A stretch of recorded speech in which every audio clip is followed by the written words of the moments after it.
Hello नमस्कार, मी सुवर्ण home किचनमध्ये परत एकदा तुमचं अगदी मनापासून स्वागत. सगळ्या सबस्क्रायबरचे धन्यवाद, सगळ्या व्ह्यूअर्सचे मनापासून आभार. आज आपण खूप छान अशी अगदी सोपी रेसिपी आहे ती बघणार आहोत, ती म्हणजे तांदळाची भाकरी. बघा, त्यासाठी मी इथे घेतलेलं आहे तांदळाचं पीठ. तर तांदळाचं पीठ आपण जे रेग्युलर वापरतो ना, तेच हे तांदळाचं पीठ आहे. म्हणजे मी फक्त तांदूळ धुवून पंख्याखाली एक दिवस वाळवून दळून आणलेलं आहे. हा रेशनचा जाड तांदळाचं पीठ हे आहे. तर जितकं आपल्याला पीठ घ्यायचं आहे ना, तितकंच आपल्याला पाणी घ्यायचं आहे. तर बघा, मी इथे 1.5 वाटी तांदळाचं पीठ घेतलंय, त्यात थोडंसं मीठ टाकून घेतलेलं आहे. आणि आता आपल्याला 1.5 वाटीच पाणी आपल्याला गरम करून घ्यायचं आहे. मोजूनच घ्यायचं प्रमाण आपल्याला, म्हणजे भाकरीचं पीठ आपल्या चांगलं तयार होतं आणि मग भाकरी पण छान तयार होते. तर बघा, आता हे व्यवस्थित असे खाली बुडबुडे आलेले आहेत. असंच आपल्याला पाणी गरम करून घ्यायचंय. खूप उकळून पण पाणी घ्यायचं नाही आपल्याला, अगदी उकळी येईपर्यंत हे असंच पाणी आपल्याला गरम करून घ्यायचंय. आता हे पाणी काय करायचं, आपल्याला या पिठात घालून घ्यायचंय. आणि जरी आपण पीठ आणि पाणी मोजून घेतलेलं आहे, तरी सुद्धा आपण एकदम सगळं पाणी घालायचं नाहीये बघा. कारण काही वेळेस काय होतं, एखाद्या तांदळाच्या पिठाला पाणी जास्ती लागू शकतं किंवा कमी पण लागू शकतं. तर साधारणतः आपल्याला चमच्याने हलवताना अंदाज येतो.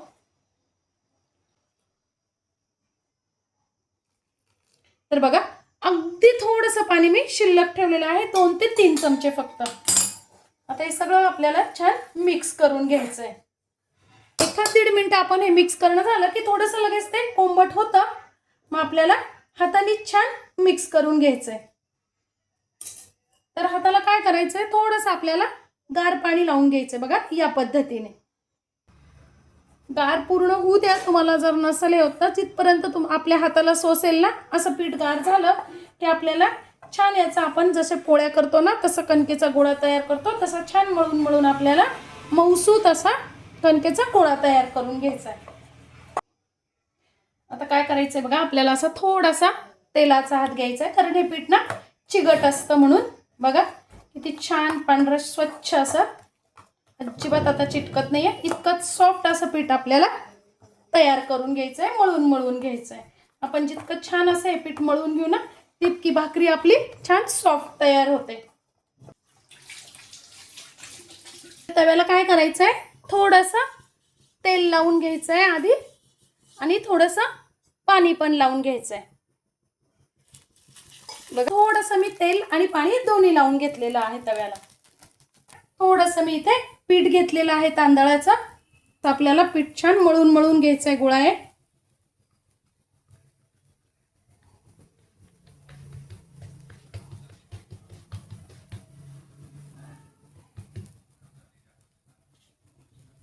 आणि बघा, या पद्धतीने आपल्याला आता ती लाटून घ्यायची. बघा बघा, किती सोपी पद्धत आहे आणि किती छान लाटली जाते, अगदी गोल व्यवस्थित. आता आपण पीठ लावलेलं आहे, त्यामुळे काय करायचं, आपल्याला थोडंसं पाणी लावून घ्यायचंय भाकरीला वरतून.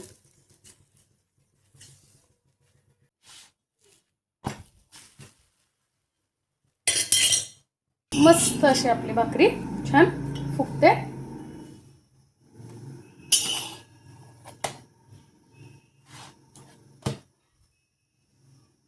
अशी आपल्याला दोन्ही बाजूनी छान भाजून घ्यायची.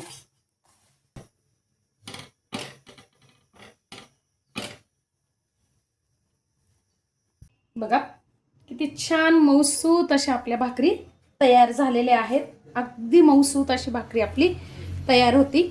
अशा या भाकरी तुम्ही डब्यालाही नेऊ शकतात आणि 2 दिवस अशाच्या अशा या पद्धतीने जर बनवल्या तर अशाच्या अशा या छान इतक्या मऊ पण राहतात. बघा, मी तुम्हाला एक खोलून पण दाखवते. इतका पापंद्रा वगैरे इतका मस्त असा पूर्ण भाकरीचा इतका छान असा, बघा किती छान भाकरी आपली तयार झालेली आहे. तुम्ही या पद्धतीने जर भाकरी बनवली ना, तर मस्त अशी पातळ, इतकी सुंदर अशी भाकरी तयार होते आपली. बघा, ती पण अगदी मऊसूत. आजची माझी साधी सिंपल रेसिपी कशी वाटली कमेंट्समध्ये नक्की सांगा. आणि या पद्धतीने तुम्ही पहिल्यांदा जरी बनवत असाल तांदळाची भाकरी, तरी इतकी छान आपली भाकरी तयार होईल. धन्यवाद.